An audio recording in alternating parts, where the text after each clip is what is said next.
내가 매일 기쁘게. 내가 매일 기쁘게 매주 월요일 이 시간은 경기도 군포에 위치한 순복음 한세교회 양병초 목사님의 말씀으로 함께합니다. 그러므로 깨어 있으라. 준비하고 있으라. 사실 성경에는요, 여러 가지 가르침이 있는데 보통 우리가 주 예수를 믿으면 구원을 받죠. 요한복음 3장 16절에 하나님이 세상을 이처럼 사랑하사 독생자를 주셨으니 이는 그를 믿는 자마다 멸망하지 않고 영생을 얻게 하려 함이라. 그래서 우리가 주 예수를 믿으면, 하나님의 아들을 믿으면 우리는 구원, 영생을 얻습니다. 그리고 우리는 한편적으로 아주 기뻐하고 자유합니다.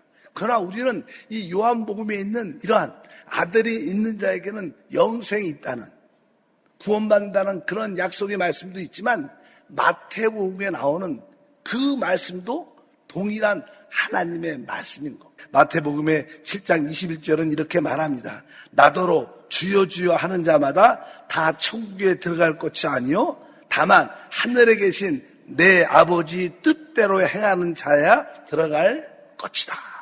이렇게 마태복음 7장에도 주여 주여 한다고 해서 천국에 다 들어가는 것이 아니라 아버지 뜻을 행하는 자만이 그곳에 들어갈 수 있다고 말씀하고, 오늘 24장과 25장에도 깨어 있으라, 준비하고 있으라, 이것도 동일한 주님의 말씀입니다. 요한복음의 말씀도 우리가 사랑해야 되지만 이 마태복음, 이 말씀도 우리가 사랑하고 믿어야 되는 거예요. 그래서 여러분들이 깨어있고 준비되는 것이 얼마나 중요한 것을 분명히 알아야 됩니다. 실제로 깨어있고 준비된 자는 오늘 마태복음 24장에 보면 주님께서 데려감을 당할 것이고, 반대로 깨어있지 않고 준비가 안 되면 버려둠을 당할 것이라고 말합니다. 우리가 마태복음 24장 40절에 말씀하죠. 그때 두 사람이 밭에 있음에 한 사람은 데려가고 한 사람은 버려둠을 당할 것이요. 여기에 보니까 한 사람은 데려감을 당한다. 우리가 휴고라 그래, 휴고. 한 사람은 데려감을 당하고 또 한 사람은 버려둠을 당할 것이다. 이렇게 말씀할 때 여기 두 사람은요, 같은 신분을 가지고 있고 같은 일을 하고 있었어요. 그런데 한 사람은 데려감을 당했고 한 사람은 버려둠을 당했습니다. 이 이야기가 또 한 번 나오는데 그 다음 41절에 24장에 보니까 두 여자가 맷돌질을 하고 있음에 한 사람은 데려가고 한 사람은 버려둠을 당할 것이다. 여기도 이 두 여자에 대한 이야기가 나오는데 동일하게 맷돌질을 하고 있었다고 말씀합니다. 그러니까 동일한 신분을 갖고 있었고 동일한 생활을 하고 있었어요. 겉으로 볼 때는 표시가 하나도 안 났어. 왜? 동일한 신분, 동일한 일, 동일한 생활을 같이 하고 있었어요. 예를 들어서 우리가 한 사람은 이렇게 교회 와서 찬양과 기도를 하고 있는데 한 사람은 오늘 밤에 영안을 받더라. 그래서 한 사람은 데려감을 당하고 한 사람은 남아있더라. 이러면 좀 이해가 다 가는데 그게 아니에요. 여기 보니까 동일한 신분, 동일하게 구원을 받았고 동일한 생활을 하는 거예요. 쉽게 말하면 지금 우리가 이 마음껏 하나님을 찬양하고 기도하고 주님을 기뻐하고 있는데 이 중에 한 사람은 데려감을 당하고 한 사람은 버려둠을 당한다는 뜻입니다. 겉으로 볼 땐 다 같이 하나님을 찬양하고 기도해요. 왜 그럴까? 거기에 대해서 우리가 좀 깨달아야 되죠. 왜 그럴까? 왜 그럴까? 사실 이들은 동일한 신분, 구원받은 동일한 신분을 갖고 있었습니다. 또 동일한 생활도 하고 주님을 알았습니다. 그런데 여기에서의 하나의 중요한 테마는 주님이 다시 오심에 대한 우리의 태도가 다른 거예요.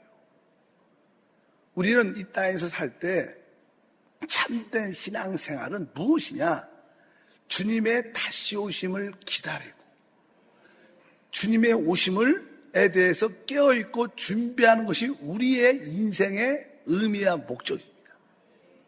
우리가 여기에 인생의 목적을 두지 않으면 그것은 어떻게 보면 합당치 않은 겁니다. 주님한테. 그렇기 때문에 주님은 우리에게 동일한 모습은 다 갖고 있지만 그들의 내적인 태도가 다르다는 거예요.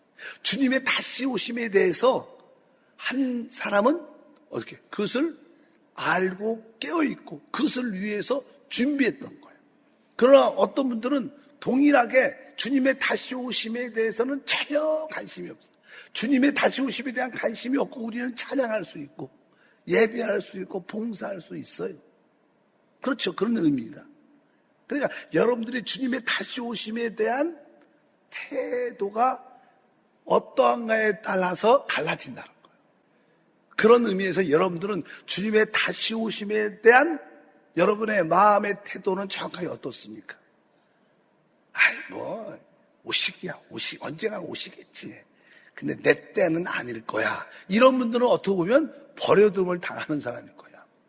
왜? 거기에 합당한 태도가 아닙니다. 우리는 분명히 알아야 됩니다. 우리가 구원을 받은 것과 우리가 주님께 들림을 받는 것은 별개의 문제예요. 다른 겁니다. 우리가 그냥 믿는 사람이 되는 것과 우리가 그의 신하여 깨어있는 자가 되는 것은 또 다른 거예요. 그래서 우리가 신앙생활을 할 때 주님의 다시 오심에 대한 나의 태도는 어떠한가를 분명히 한번 확인해야 된다. 그것을 알고 확인하고 이것을 믿고 이것을 위해서 내가 깨어있고 이것을 위해서 내가 준비하고 있으면 이분은 최고의 신앙을 가진 자예요. 여기에 대해서 관심이 없다. 아무리 열심히 봉사하고 열심히 다른 걸 해도 그것은 참된 믿음의 성숙이 아니라는 거예요. 여러분들이 믿음의 성숙한 모습은 간단합니다. 주님의 다시 오심에 대한 나의 분명한 태도가 있는가 없는가. 여러분 모두가 주님의 다시 오심을 믿으시길 축복합니다. 이제 믿는 것을 넘어서 그것을 위해 깨어있고 그것을 위해 준비된 자가 되어야 된다는 거예요. 그럼 어떻게 우리가 깨어있고 준비될 수 있는가? 그 답은 사실 25장의 열처녀 비유에 자세히 나와 있습니다. 1절 말씀을 다 같이 한번 읽겠습니다. 그때 천국은 마치 등을 들고 신랑을 맞으러 나간 열처녀 같다니. 여기까지는 열처녀, 처녀라는 우리의 신분이 무엇인가? 우리의 신분은 처녀입니다. 우리는 처녀로서 누굴 기다리는 거예요? 우리의 신랑을 기다리는데. 이 땅에서 참된 크리스찬의 이 생활의 의미는 무엇인가?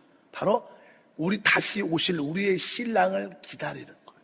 그래서 우리는 세상에서 이제 나와야 돼요. 세상에서 나와. 두 개. 신랑이 오시는 길을 우리가 기다리면서 나와야 돼요. 여러분들이 세상에 머물러 있으면 절대로 그 신랑의 음성을 들을 수 없어요. 오늘의 핵심적인 테마는 다른 게 아닙니다. 내가 주님의 다시 오심에 대해서 내가 깨어있고 준비하고 있는가? 이것을 다시 한번 진정으로 점검을 해봐야 돼요. 만약에 내가 주님의 다시 오심에 대해서 깨어있지 않고 준비되지 않았으면 우린 영적으로 어린 자들입니다. 아니면 우리는 참된 크리스찬이 아닙니다.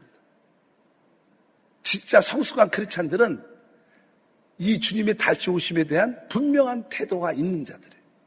확실하게 나는 주님의 다시 오심을 믿고 이 일에 대해서 깨어있고 이것을 위해서 나는 준비한다. 오늘도 다시 한번 성령이 충만하여 내 영 안에 성령이 넘칠 뿐만 아니라 그것이 여분이 되어 넘쳐 흘러 내 온 혼을 온전히 적시고 내 삶을 적실 수 있도록 내가 주님을 준비하겠다. 바로 이럴 때 우리는 오늘 말하는 진정한 믿음이 성숙한 이기는 자가 되는 모습을 갖게 될 줄 믿습니다. 내가 매일 기쁘게 지금까지 경기도 군포에 위치한 순복음 한세교회 양병초 목사님의 말씀 함께 하셨습니다. 방송 들으시고 신앙생활에 도움받기 원하시는 분들은 지역번호 031-427-9195번 031-427-9195 순복음 한세교회로 문의하시거나 유튜브에서 한세 파워 메시지로 검색해 주시기 바랍니다.